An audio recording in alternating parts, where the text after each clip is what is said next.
सरकारी स्कूलों के शिक्षकों का वेतन अब रुक जाएगा, नहीं मिलेगा उन्हें वेतन। नमस्कार, आप देख रहे न्यूज फॉर नेशन और मैं स्वाति पांडे आपके साथ। दरअसल बिहार का एक विभाग, शिक्षा विभाग, आए दिन सुर्खियों में छाया रहता है।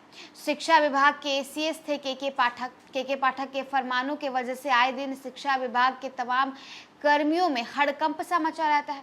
उनके तमाम जो शिक्षा विभाग के तमाम जितने भी सरकारी शिक्षक हैं वो भी डरे सहमे से नजर आते थे। अब इन सब के बीच जो बड़ी खबर है वो ये है कि बिहार के संस्कृत स्कूलों के शिक्षकों के वेतन को रोक दिया गया है। दरअसल बोर्ड सचिव के फरमान के बाद अब हड़कंप सा मच गया है। संस्कृत विद्यालयों की स्थिति दिन पर दिन बदतर होती जा रही है। संस्कृत को देवभाषा कहा जाता है। ये बना ही कही जाएगी कि देवभाषा संस्कृत के प्रति न तो शिक्षक गंभीर है और न बच्चे ही, यानी बच्चे संस्कृत विषय को एक बड़ा बोझ और कठिन विषय मानते हैं। खास बात ये कि बच्चे संस्कृत विषय का अध्ययन किए बगैर इसे कठिन मान बैठते हैं। नतीजतन आज संस्कृत विद्यालयों में बच्चों की संख्या दिन पर दिन कम होती जा रही है।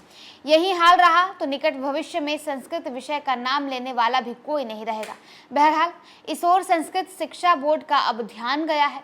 इस बीच संस्कृत शिक्षा बोर्ड के सचिव ने सूबे के सभी जिलों में स्थापित संस्कृत विद्यालयों के प्रधान शिक्षक और कमेटी के सचिव को पत्र भेजकर संस्कृत विषय पढ़ने के प्रति बच्चों में कम होती जा रही दिलचस्पी से अवगत कराया है और इसे चिंतनीय करार दिया है।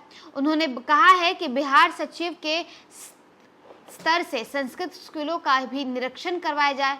निरीक्षण में ये खुलासा हुआ है कि स्कूलों में बच्चे काफी कम की संख्या में आ रहे हैं। सचिव ने कहा है कि संस्कृत विद्यालयों में बच्चों की संख्या काफी कम होने से ऐसा प्रतीत होता है कि संबंधित प्रबंधन समिति भी बच्चों की संख्या बढ़ाने के प्रति गंभीर नहीं है, यानी समिति की ओर से ये कोई ठोस कदम नहीं उठाया जा रहा है, जो खेदजनक बात है।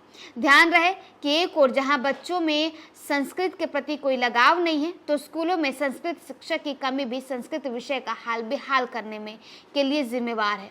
अधिकांश संस्कृत स्कूलों में बड़ी संख्या में शिक्षकों की कमी है। बता दें कि पिछले कई वर्षों से शिक्षकों का पद भी खाली है। दरअसल संस्कृत शिक्षा बोर्ड के सचिव ने कड़ी नाराजगी और व्यथित होकर पत्र जारी किया है।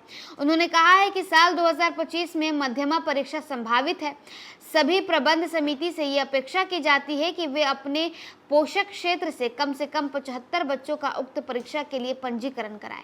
समिति को पंजीकरण में अपेक्षित सहयोग करने को कहा गया है। उन्होंने चेतावनी दी है कि अगर किसी संस्कृत स्कूल से पंजीकरण की संख्या 75 से कम रही तो ऐसे स्कूलों के शिक्षकों का वेतन भुगतान स्थगित करने पर बोर्ड द्वारा निर्णय लिया जाएगा। बहरहाल बोर्ड की उक्त चेतावनी से संस्कृत शिक्षकों में हड़कंप मच गया है। न सिर्फ शिक्षकों में संस्कृत पढ़ाने की रुचि कम हुई है, बल्कि खुद जो बच्चे हैं वो भी संस्कृत पढ़ना नहीं चाहते हैं।